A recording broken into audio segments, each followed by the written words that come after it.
ജ്യോതിസ് ചാനലിലേക്ക് എല്ലാവർക്കും സ്വാഗതം. ന്യായാധിപന്മാരുടെ പുസ്തകം 9-ാം അധ്യായത്തിൽ നിന്നുള്ള ചോദ്യങ്ങളും ഉത്തരങ്ങളുമാണ് ഇന്നത്തെ വീഡിയോയിൽ ഉൾപ്പെടുത്തിയിരിക്കുന്നത്. ന്യായാധിപന്മാർ അധ്യായം 9 അബിമെലക്ക്. ഈ അധ്യായത്തിൽ 57 വാക്യങ്ങളാണ് ഉള്ളത്. ചോദ്യം 1. ന്യായാധിപന്മാർ 9-ാം അധ്യായം 1-ാം വാക്യത്തിൽ പരാമർശിക്കുന്ന ജെറുബ്ബാലിൻ്റെ പുത്രൻ ആര്? ഉത്തരം അബിമെലക്ക്. ചോദ്യം 2. അബിമെലക്ക് ആരുടെ പുത്രനായിരുന്നു? ഉത്തരം ജെറുബ്ബാലിൻ്റെ. ചോദ്യം 3. അബിമെലക്ക് ഷെക്കെമിൽ ചെന്ന് തൻ്റെ അമ്മയുടെ ബന്ധുക്കളോടും വംശക്കാരോടും ആരോട് രഹസ്യമായി ചോദിക്കണം എന്നാണ് പറഞ്ഞത്? ഉത്തരം ഷെക്കേം പൗരന്മാരോട്. ചോദ്യം 4. ഷെക്കേം പൗരന്മാരോട് രഹസ്യമായി എന്ത് ചോദിക്കണമെന്നാണ് അബിമെലക്ക് പറഞ്ഞത്? ഉത്തരം ജെറുബ്ബാലിൻ്റെ 70 പുത്രന്മാരും കൂടി നിങ്ങളെ ഭരിക്കുന്നതോ അതോ ഒരാൾ മാത്രം നിങ്ങളെ ഭരിക്കണമോ? ഏതാണ് നിങ്ങൾക്ക് നല്ലത്? ചോദ്യം 5. ഞാൻ നിങ്ങളുടെ എന്താണെന്ന് ഓർത്തുകൊള്ളുവിൻ എന്നാണ് അബിമെലക്ക് തൻ്റെ അമ്മയുടെ ബന്ധുക്കളോടും വംശക്കാരോടും പറഞ്ഞത്? ഉത്തരം നിങ്ങളുടെ അസ്ഥിയും മാംസവും. ചോദ്യം 6. ഷെക്കേം പൗരന്മാരുടെ ഹൃദയം അബിമെലക്കിലേക്ക് ചാഞ്ഞു. കാരണമെന്ത്? ഉത്തരം അവൻ നമ്മുടെ സഹോദരനാണല്ലോ എന്ന് അവർ പറഞ്ഞു. ചോദ്യം 7. എവിടെ നിന്നാണ് അവർ 70 വെള്ളി നാണയം അബിമെലക്കിന് കൊടുത്തത്? ഉത്തരം ബാൽബെറീത്തിൻ്റെ ക്ഷേത്രത്തിൽ നിന്ന്. ചോദ്യം 8. ബാൽബെറീത്തിൻ്റെ ക്ഷേത്രത്തിൽ നിന്ന് ഷെക്കേംകാർ അബിമെലക്കിന് കൊടുത്തതെന്ത്? ഉത്തരം 70 വെള്ളി നാണയങ്ങൾ. ചോദ്യം 9. ആരെയാണ് അബിമെലക്ക് തൻ്റെ അനുയായികളാക്കിയത്? ഉത്തരം കുറേ ചട്ടമ്പികളെ. ചോദ്യം 10. അബിമെലക്ക് ചട്ടമ്പികളായ അനുയായികളെ കൂട്ടി പോയതെവിടേക്ക്? ഉത്തരം ഓഫ്രയിൽ തൻ്റെ പിതൃഭവനത്തിലേക്ക്. ചോദ്യം 11. അബിമെലക്ക് ഒരേ കല്ലിൽ വെച്ച് കൊന്നത് ആരെ? ഉത്തരം സ്വന്തം സഹോദരന്മാരും ജെറുബ്ബാലിൻ്റെ പുത്രന്മാരുമായ 70 പേരെ. ചോദ്യം 12. ജെറുബ്ബാലിൻ്റെ ഇളയ പുത്രൻ്റെ പേരെന്ത്? ഉത്തരം യോത്താം. ചോദ്യം 13. ജെറുബ്ബാലിൻ്റെ ഇളയ പുത്രൻ രക്ഷപ്പെട്ടത് എങ്ങനെ? ഉത്തരം ഒളിച്ചിരുന്നതുകൊണ്ട്. ചോദ്യം 14. ഏതെല്ലാം പൗരന്മാർ ഒന്നിച്ചു കൂടിയാണ് അബിമെലക്കിനെ രാജാവായി വാഴിച്ചത്? ഉത്തരം ഷെക്കേമിലെയും ബത്മില്ലോയിലെയും. ചോദ്യം 15. എവിടെ വച്ചാണ് ഷെക്കേമിലെയും ബത്മില്ലോയിലെയും പൗരന്മാർ അബിമെലക്കിനെ രാജാവായി വാഴിച്ചത്?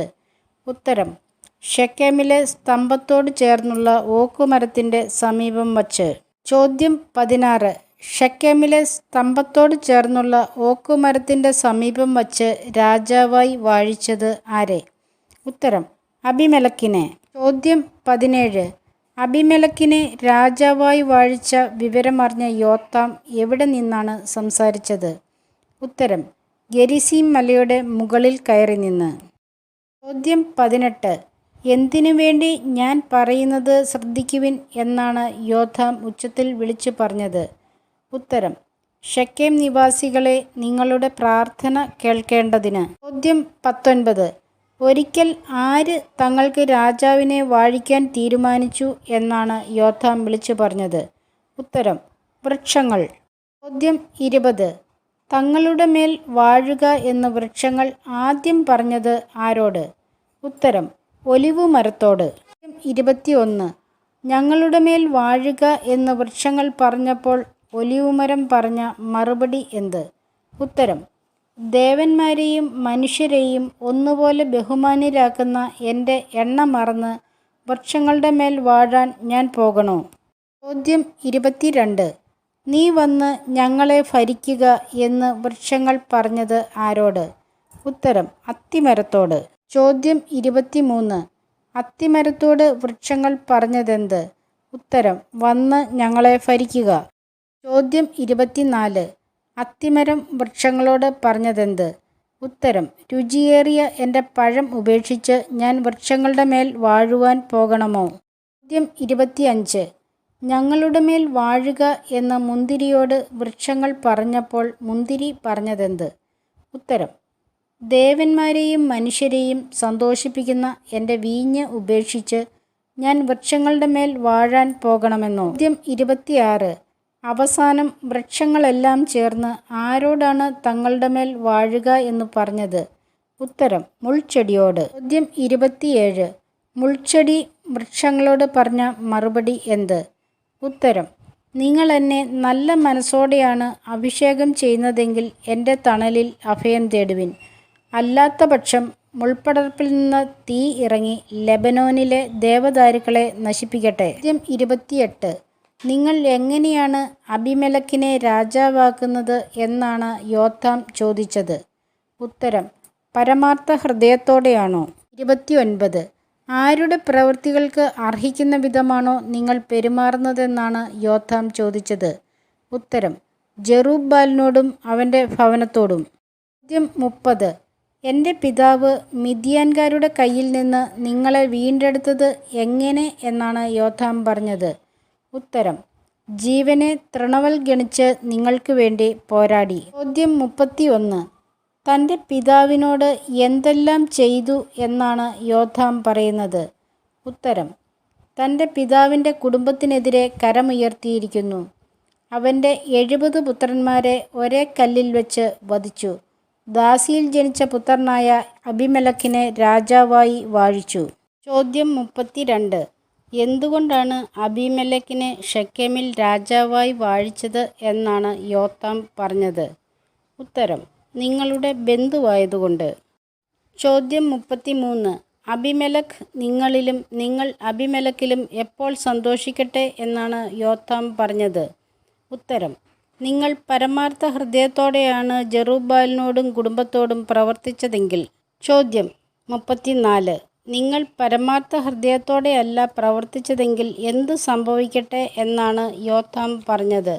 ഉത്തരം അബിമെലെക്കിൽ നിന്ന് തീ ഇറങ്ങി ഷെക്കേമിലെയും ബത്മില്ലോയിലെയും ജനങ്ങളെ വിഴുങ്ങട്ടെ. ബത്മില്ലോയിൽ നിന്നും ഷെക്കേമിൽ നിന്നും തീ ഇറങ്ങി അബിമെലെക്കിനെയും വിഴുങ്ങട്ടെ. ചോദ്യം 35.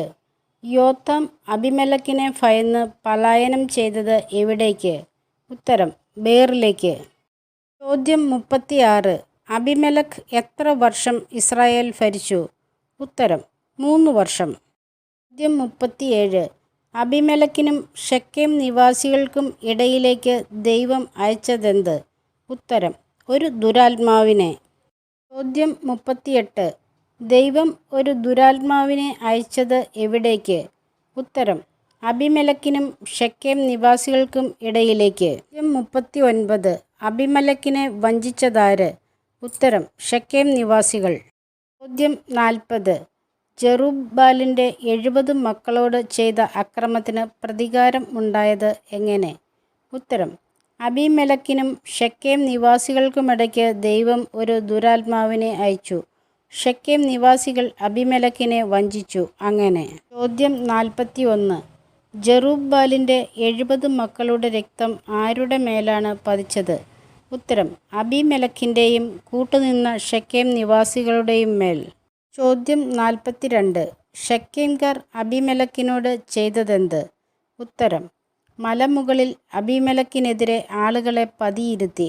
ആ വഴിയെ പോയ എല്ലാവരെയും അവർ കൊള്ളയടിച്ചു. ചോദ്യം 43. ന്യായാധിപന്മാർ 9-ാം അധ്യായം 26-ാം വാക്യം അനുസരിച്ച് ഷെക്കേമിലേക്ക് നീങ്ങിയത് ആര്? ഉത്തരം ഏബദിൻ്റെ പുത്രനായ ഗാൽ ബന്ധുക്കളെയും കൂട്ടി. ചോദ്യം 44. ഷെക്കേംകാർ വിശ്വാസമർപ്പിച്ചത് ആരിൽ? ഉത്തരം ഏബദിൻ്റെ പുത്രനായ ഗാലിൽ. 45. ഗാലിൻ്റെ പിതാവിൻ്റെ പേരെന്ത്? ഉത്തരം ഏബദ്. 46. അവർ ഉത്സവം ആഘോഷിച്ചത് എങ്ങനെ? ഉത്തരം വയലിൽ നിന്ന് മുന്തിരി ശേഖരിച്ച് ചവിട്ടിപ്പിഴിഞ്ഞ്. ചോദ്യം 47. ഷെക്കേം നിവാസികൾ അബിമെലെക്കിനെ ശപിച്ചത് എപ്രകാരമാണ്? ഉത്തരം തങ്ങളുടെ ദേവൻ്റെ ക്ഷേത്രത്തിൽ ചെന്ന് തിന്നുകുടിച്ച്. ചോദ്യം 48. ഏബദിൻ്റെ പുത്രൻ ഗാൽ പറഞ്ഞത് എന്തെല്ലാം? ഉത്തരം ആരാണ് ഈ അബിമെലെക്ക്? അവനെ സേവിക്കേണ്ടതിന് ഷെക്കേംകാരായ നാം ആര്? ജെറുബ്ബാലിൻ്റെ പുത്രനും അവൻ്റെ കിങ്കരനായ സെബൂളും ഷെക്കേമിൻ്റെ പിതാവായ ഹാമോറിനെ സേവിച്ചില്ലേ? ഈ ജനം എൻ്റെ കീഴിലായിരുന്നെങ്കിൽ ഞാൻ അബീമേലെക്കിനെ വകവരുത്തുമായിരുന്നു. ഞാൻ അവനോട്, നിന്റെ സൈന്യശക്തി വലുതാക്കി ഇറങ്ങി വരൂ എന്ന് പറയുമായിരുന്നു. ചോദ്യം 49. ഗാൽ പറഞ്ഞത് കേട്ടപ്പോൾ കോപം ജ്വലിച്ചത് ആർക്ക്? ഉത്തരം, നഗരാധിപനായ സെബൂളിന്. ചോദ്യം 50. അബീമേലെക്കിൻ്റെ കിങ്കരൻ ആരാണെന്നാണ് ഗാൽ പറഞ്ഞത്? ഉത്തരം, നഗരാധിപനായ സെബൂൾ. ചോദ്യം 51. സെബൂൾ അബീമേലെക്കിന് അടുത്തേക്ക് ദൂതനെ അയച്ച് ആര് വന്നിരിക്കുന്നു എന്നാണ് അറിയിച്ചത്?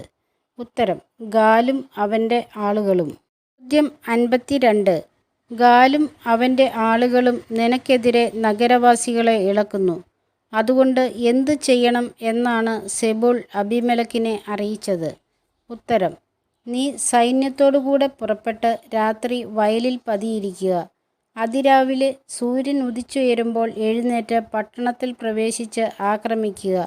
ഗാലും സൈന്യവും എതിർക്കുമ്പോൾ അവസരത്തിനൊത്ത് പ്രവർത്തിക്കുക. ചോദ്യം 53. അബീമേലെക്കും സൈന്യവും രാത്രിയിൽ ശെക്കെമിനെതിരായി പതിയിരുന്നത് എത്ര ഗണങ്ങളായാണ്? ഉത്തരം, 4. ചോദ്യം 54. അബീമേലെക്കും സൈന്യവും രാത്രിയിൽ 4 ഗണങ്ങളായി പതിയിരുന്നത് ആർക്കെതിരെയാണ്? ഉത്തരം, ശെക്കെമിനെതിരെ. ചോദ്യം 55. അബീമേലെക്കും സൈന്യവും പതിയിരുന്നപ്പോൾ നഗരകവാടത്തിന് മുൻപിൽ നിന്നതാര്? ഉത്തരം, ഗാൽ. ചോദ്യം 56. അബീമേലെക്കും സൈന്യവും ഒളിയിടങ്ങളിൽ നിന്ന് എഴുന്നേറ്റത് കണ്ടപ്പോൾ ഗാൽ സെബൂളിനോട് പറഞ്ഞതെന്ത്? ഉത്തരം, അതാ മലമുകളിൽ നിന്ന് ആളുകൾ ഇറങ്ങി വരുന്നു. ചോദ്യം 57. അതാ മലമുകളിൽ നിന്ന് ആളുകൾ ഇറങ്ങി വരുന്നു എന്ന് ഗാൽ പറഞ്ഞപ്പോൾ സെബൂൾ പറഞ്ഞ മറുപടി എന്ത്? ഉത്തരം, മലയുടെ നിഴൽ കണ്ട് മനുഷ്യരാണെന്ന് നിനക്ക് തോന്നുകയാണ്. ചോദ്യം 58. ന്യായാധിപന്മാർ 9-ാം അധ്യായം 37-ാം വാക്യമനുസരിച്ച് ഗാൽ സെബൂളിനോട് പറഞ്ഞതെന്ത്? ഉത്തരം, അതാ ദേശത്തിൻ്റെ മധ്യത്തിൽ നിന്ന് ആളുകൾ ഇറങ്ങി വരുന്നു. ഒരു കൂട്ടം ആളുകൾ ശകുനക്കാരുടെ ഓക്കുമരത്തിൻ്റെ ഭാഗത്തുനിന്ന് വരുന്നു. ചോദ്യം 59. ന്യായാധിപന്മാർ 9-ാം അധ്യായം 38-ാം വാക്യം അനുസരിച്ച് സെബൂൾ ഗാലിനോട് പറഞ്ഞതെന്ത്? ഉത്തരം, നിന്റെ പൊങ്ങച്ചം ഇപ്പോൾ എവിടെ? നാം സേവിക്കാൻ അബീമേലെക്ക് ആരെന്ന് നീയല്ലേ ചോദിച്ചത്? നീ അധിക്ഷേപിച്ച ജനമല്ലേ ഇത്? നീ തന്നെ പോയി അവരോട് പൊരുതുക. ചോദ്യം 60. ശെക്കെം നിവാസികളുടെ നേതാവായി അബീമേലെക്കിനോട് പോരാടിയത് ആര്? ഉത്തരം, ഗാൽ. 61. അബീമേലെക്ക് പിന്തുടർന്നപ്പോൾ പലായനം ചെയ്തത് ആര്? ഉത്തരം, ഗാൽ. ചോദ്യം 62. അനേകം പേർ മുറിവേറ്റ് വീണത് എവിടെ വരെ? ഉത്തരം, പട്ടണ കവാടം വരെ. ചോദ്യം 63. ന്യായാധിപന്മാർ 9-ാം അധ്യായം 41-ാം വാക്യം അനുസരിച്ച് അബീമേലെക്ക് താമസമാക്കിയത് എവിടെ? ഉത്തരം, അറുമായിൽ. 64. ശെക്കെമിൽ താമസിക്കാൻ സമ്മതിക്കാതെ സെബൂൾ തുരത്തിയത് ആരെ? ഉത്തരം, ഗാലിനെയും ബന്ധുക്കളെയും. ചോദ്യം 65. ഗാലിനെയും ബന്ധുക്കളെയും ശെക്കെമിൽ താമസിക്കാൻ സമ്മതിക്കാതെ തുരത്തിയത് ആര്? ഉത്തരം, സെബൂൾ. 66. ജനങ്ങൾ വയലിലേക്ക് പോയതറിഞ്ഞ അബീമേലെക്ക് ചെയ്തതെന്ത്? ഉത്തരം, അവൻ സേനയെ 3 ഗണമായി തിരിച്ച് വയലിൽ പതിയിരുത്തി.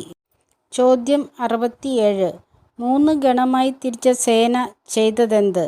ഉത്തരം, പട്ടണത്തിൽ നിന്ന് നടന്നു വന്ന ആളുകളെ എതിർത്ത് കൊന്നു.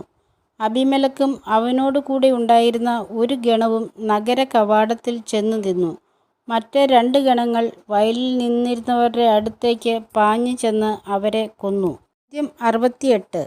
പട്ടണത്തിനെതിരെ യുദ്ധം ചെയ്ത് അത് പിടിച്ചടക്കിയ അബീമേലെക്ക് ചെയ്തതെന്ത്? ഉത്തരം, അവിടെ പാർത്തിരുന്നവരെ കൊന്നു. പട്ടണം ഇടിച്ചു നിരത്തി ഉപ്പ് വിതറി. ചോദ്യം 69. ശെക്കെമിലെ ഗോപുരവാസികൾ കടന്ന കോട്ട ഏത്? ഉത്തരം, എൽബെറീത്ത് ക്ഷേത്രത്തിൻ്റെ കോട്ട. ചോദ്യം 70. ശെക്കെം ഗോപുരവാസികൾ മുഴുവൻ തടിച്ചുകൂടിയിരിക്കുന്നു എന്ന് കേട്ട അബീമേലെക്ക് ചെയ്തതെന്ത്? ഉത്തരം, അബീമേലെക്ക് പടയാളികളുമായി സൽമോൻ മലയിലേക്ക് പോയി. ചോദ്യം 71. സൽമോൻ മലയിൽ ചെന്ന അബീമേലെക്ക് ചെയ്തതെന്ത്? ഉത്തരം: കോടാലി കൊണ്ട് ഒരു കെട്ട് വിറക് വെട്ടിയെടുത്തു. അത് തോളിലെടുത്ത് കൂടെയുള്ളവരോടും താൻ ചെയ്തതുപോലെ നിങ്ങളും വേഗം ചെയ്യുവിൻ എന്ന് പറഞ്ഞു. ചോദ്യം 72. അബീമേലെക്കും പടയാളികളും വെട്ടിയെടുത്ത വിറക് എന്തു ചെയ്തു? ഉത്തരം: കോട്ടയോട് ചേർത്തിട്ട് തീ വച്ചു. ചോദ്യം 73. അബീമേലെക്കും പടയാളികളും എൽബെറീത്ത് ക്ഷേത്രത്തിൻ്റെ കോട്ടയോട് ചേർന്ന് തീ വച്ചപ്പോൾ കൊല്ലപ്പെട്ടത് ആര്? ഉത്തരം: സ്ത്രീകളും പുരുഷന്മാരും ഉൾപ്പെടെ 1000-ഓളം വരുന്ന ഷെക്കേം നിവാസികൾ. ചോദ്യം 74. എൽബെറീത്ത് ക്ഷേത്രത്തിൻ്റെ കോട്ടയ്ക്ക് തീ വച്ചതിന് ശേഷം അബീമേലെക്ക് പിടിച്ചടക്കിയ പട്ടണം ഏത്? ഉത്തരം: തെബസ്. ചോദ്യം 75. തെബസിലെ സ്ത്രീ പുരുഷന്മാരെല്ലാം ഓടിച്ചെന്നത് എവിടേക്ക്? പട്ടണത്തിലെ ബലിഷ്ഠ ഗോപുരത്തിലേക്ക്. ചോദ്യം 76. അബീമേലെക്ക് ഗോപുരവാതിലിൽ എത്തിയത് എന്തിന്? ഉത്തരം: ഗോപുരം അഗ്നിക്കിരയാക്കാൻ. ചോദ്യം 77. തെബസിലെ ഗോപുരം അഗ്നിക്കിരയാക്കാൻ അബീമേലെക്ക് ചെന്നപ്പോൾ ഒരുവൾ ചെയ്തതെന്ത്? ഉത്തരം: തിരികല്ലിൻ പിള്ള എറിഞ്ഞ് അബീമേലെക്കിൻ്റെ തലയോട് ഉടച്ചു. ചോദ്യം 78. തിരികല്ലിൻ പിള്ള എറിഞ്ഞ് അബീമേലെക്കിൻ്റെ തലയോട് ഉടച്ചത് ആര്? ഉത്തരം: ഒരുവൾ. ചോദ്യം 79. അബീമേലെക്ക് ബദ്ധപ്പെട്ട് തൻ്റെ ആയുധവാഹകനായ യുവാവിനെ വിളിച്ചതെന്തിന്? ഉത്തരം: ഒരു സ്ത്രീ തന്നെ കൊന്നു എന്ന് തന്നെക്കുറിച്ച് പറയാതിരിക്കാൻ വാൾ ഊരി തന്നെ കൊല്ലുക എന്ന് പറയാൻ. ചോദ്യം 80. അബീമേലെക്കിനെ വാൾ ഊരി വെട്ടിയതാര്? ഉത്തരം: അബീമേലെക്കിൻ്റെ ആയുധവാഹകനായ യുവാവ്. ചോദ്യം 81. അബീമേലെക്കിന് ദൈവം തക്ക ശിക്ഷ കൊടുത്തു. എന്തിന്? ഉത്തരം: അവൻ്റെ 70 സഹോദരന്മാരെ കൊന്ന് പിതാവിനോട് ചെയ്ത ദ്രോഹത്തിന്. ചോദ്യം 82. ഷെക്കേം നിവാസികളുടെ ദുഷ്ടതയ്ക്ക് ദൈവം അവരെ ശിക്ഷിച്ചു. ആരുടെ ശാപമാണ് അവരുടെ മേൽ പതിച്ചത്? ഉത്തരം: ജെറുബ്ബാലിൻ്റെ പുത്രനായ യോത്താമിൻ്റെ. ഇത്രയും ചോദ്യങ്ങളും ഉത്തരങ്ങളുമാണ് ന്യായാധിപന്മാരുടെ പുസ്തകം 9-ാം അധ്യായത്തിൽ നിന്ന് ഈ വീഡിയോയിൽ ഉൾപ്പെടുത്തിയിരിക്കുന്നത്. വീഡിയോ നിങ്ങൾക്ക് ഇഷ്ടമായി എന്ന് കരുതുന്നു. നിങ്ങളുടെ സഹായവും സഹകരണവും പ്രതീക്ഷിക്കുന്നു. ഈശോയുടെ നാമത്തിൽ നന്ദി. നമസ്കാരം.